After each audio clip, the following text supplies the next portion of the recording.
देखिए, आज की तारीख जो है ना वो ऐतिहासिक हो गई है, क्योंकि आज के दिन यानी आज 7 मई 2025 के ही दिन भारत ने पाकिस्तान पर ऑपरेशन सिंदूर को चलाया और सक्सेसफुल भी हुआ। 9 कुल मिलाकर के ठिकाने हैं पाकिस्तान के अंदर जहां पर आतंकवाद पनप रहा था, उसे भारत ने ध्वस्त कर दिया और ये जवाबी कार्रवाई थी पहलगाम में जो आतंकी हमला हुआ था उसकी। अब लोगों को लग रहा है ऐसा कि ये तो पहली बार अचानक से हो गया, पीएम मोदी ने अचानक से ही एयर स्ट्राइक कर दी, लेकिन ऐसा बिल्कुल भी नहीं है। कुल मिलाकर के 4-5 ऐसे हिंट्स हैं जो कि पीएम मोदी ने, राजनाथ सिंह ने, अमित शाह ने ड्रॉप किए थे हमारे सामने। अब अगर हम उन पर ध्यान देते तो हमें समझ में आ जाता कि 7 तारीख ही वो दिन है जब ऑपरेशन सिंदूर को अंजाम दिया जाना था। आप सोच रहे होंगे कि कैसे, क्या हिंट्स है, तो आज एक्सप्लेन बाय एबीपी लाइव में मैं उन्हीं हिंट्स पर चर्चा करूंगी। नमस्कार, मैं हूं आपके साथ आश्री सिंह आनंद।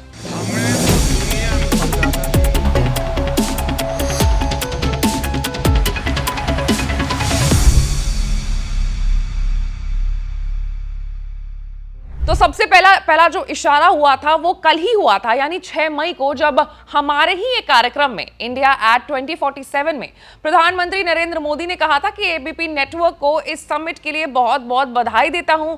और मुझे भी, इतना ही बोले थे पीएम, और इतना बोलने के बाद उन्होंने काफी लंबा पॉज लिया, झिझके, और फिर बात को बदल दी। उन्होंने कहा कि क्योंकि देर रात होने वाली है, फिर आप भी इतनी बड़ी तादाद में यहां पर मौजूद हैं, ये भी उज्जवल भविष्य की निशानी है, और मुझे भी ... बोल करके पीएम मोदी रुक गए।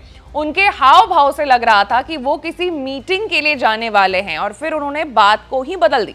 पीएम की स्पीच के करीब 4 घंटे बाद ही भारत ने पाकिस्तान के 9 आतंकी ठिकानों पर मिसाइलें दागी, एयर स्ट्राइक किया और धावा बोल दिया। और फिर दूसरा इशारा तब हुआ जब भारत का एक्शन प्लान तैयार किया गया। देखिए, 1971 के बाद पहली बार साल 2025 में 244 जगहों पर मॉक ड्रिल की बात सामने आई। आपको बता दें कि 5 मई 2025 केंद्रीय गृह मंत्रालय ने आदेश जारी किया था कि 7 मई को देश के 244 जगहों पर मॉक ड्रिल किया जाएगा। 6 मई की शाम पंजाब के कुछ इलाकों में मॉक ड्रिल की गई थी। देश में पिछली बार ऐसी मॉक ड्रिल साल 1971 में हुई थी। तब भारत और पाकिस्तान के बीच जो युद्ध था वो भी हुआ। 6 मई को खबर आई कि इंडियन एयरफोर्स राजस्थान में पाकिस्तान बॉर्डर के पास 2 दिन सैन्य अभ्यास करेगी। अब देखिए, इस मॉक ड्रिल का ना 2 अलग-अलग रीजन था, 2 तरफा मकसद जिसे हम कहते हैं। तो पहला तो ये था कि पाकिस्तान को कंफ्यूज करना कि अभी भारत तैयारी ही में ही लगी हुई है, और दूसरा ये कि रिटेलिएशन के लिए भारत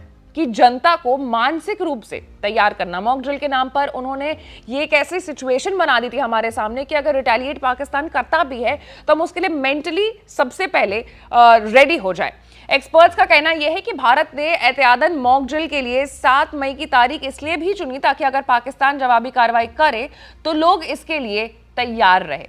फिर तीसरा जो इशारा था वो तब किया गया था जब अमित शाह के भाषण में उन्होंने ये कहा था कि चुन चुन कर हम बदला लेंगे। 1 मई 2025 को गृह मंत्री अमित शाह ने दिल्ली में ये कहा था कि आज को ये ना समझे कि हमारे लोगों को मार करके ये जो लड़ाई है वो जीत गए हैं। मैं उनसे कहना चाहता हूं कि हर व्यक्ति को जवाब भी मिलेगा और जवाब मिल जाएगा, और कोई कायराना हमला करके सोचता है कि ये हमारी जीत है तो समझ लीजिए कि हम चुन चुन करके बदला लेंगे। और ये नरेंद्र मोदी का भारत है। गृह मंत्री कि चुन चुन करके बदला लेने वाला जो बयान है वो अब जा करके साफ हो रहा है। कैसे भारत पाकिस्तान में अलग अलग जगहों पर हमले करेगा, भारत ने वैसा ही किया और 9 अलग अलग ठिकानों पर एयर स्ट्राइक की और वहां पर जो आतंकवाद पनप रहा था उसे ध्वस्त कर दिया। चौथे इशारे की हम अगर बात करें तो रक्षा मंत्री राजनाथ सिंह ने यह कहा था कि देश जो चाहता है वो हो करके ही रहेगा। 4 मई की बात है जब कानपुर में एक कार्यक्रम के दौरान रक्षा मंत्री राजनाथ सिंह ने कहा कि लोग प्रधानमंत्री नरेंद्र मोदी को बहुत अच्छी तरीके से जानते हैं और उनकी कार्यशैली, दृढ़ संकल्प और जिस तरीके से वो जोखिम उठाते हैं उससे भी वो भली भांति परिचित है। मैं आपको आश्वस्त करना चाहता हूं कि प्रधानमंत्री नरेंद्र मोदी के नेतृत्व में आप जो चाहते हैं वो निश्चित रूप से होगा। भारत ने 2016 उरी हमले का बदला 10 दिन में ही सर्जिकल स्ट्राइक करके ले लिया था। पुलवामा हमले का बदला 12वें दिन बालाकोट में एयर स्ट्राइक करके लिया था। रक्षा मंत्री राजनाथ सिंह के बयान से साफ था कि मोदी जी की लीडरशिप में भारत ने जैसे पहले पाकिस्तान को जवाब दिया है, ठीक उसी तरीके से जवाब इस बार भी दिया जाएगा, और वो भी जल्द से जल्द। आखिरकार भारत ने 15वें दिन पहलगाम का जो बदला है वो ले लिया। और फिर 5वां इशारा हम तब की बात बता रहे हैं जब 10 दिन के अंदर पीएम मोदी की जो मीटिंग है वो वायुसेना प्रमुख से तमाम तरह की जो मीटिंग्स हो रही थी, जितनी हलचल बढ़ रही थी, उसे देख करके हमें पता चल रहा था।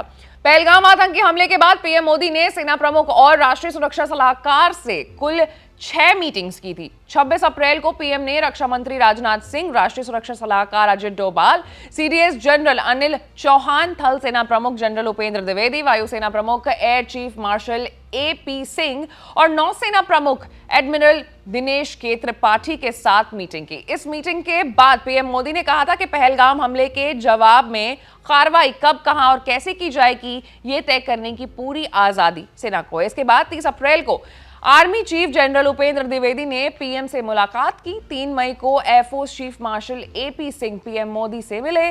4 मई को navy chief admiral Dinesh Tripathi ने पीएम के साथ मीटिंग की और अगले दिन यानी कि 5 मई को फिर से एयर चीफ पीएम से मिले। 6 मई को एनएसए अजित डोभाल ने पीएम मोदी से मुलाकात की। 10 दिन के भीतर 3 बार एयर चीफ से मिलने का जो साफ संकेत था वो भारत पहलगाम हमले का बदला एयर स्ट्राइक करके लेगा। ये कुल मिलाकर के बात सामने आ रही थी कि जो हिंट्स ड्रॉप किए जा रहे थे लगातार हमारे देश के शीर्ष नेतृत्व की तरफ से, ये साबित करता है कि पीएम मोदी ने कितने पहले से इसको प्लान कर लिया था। 15 दिन के अंदर ये जो योजना बन गई थी पाकिस्तान में पनप रहे आतंकवाद को खत्म करने की, ये बन चुकी थी। और अचानक नहीं बल्कि सारी चीजें बहुत प्लानिंग, प्लॉटिंग, जनता को कैसा लगेगा, वो मेंटली कब और कैसे तैयार होगी, उन सारे चीजों को ध्यान में रखते हुए किया गया है। अब इस पूरे मामले पर आपकी क्या राय है, आप कमेंट में जरूर बताइएगा।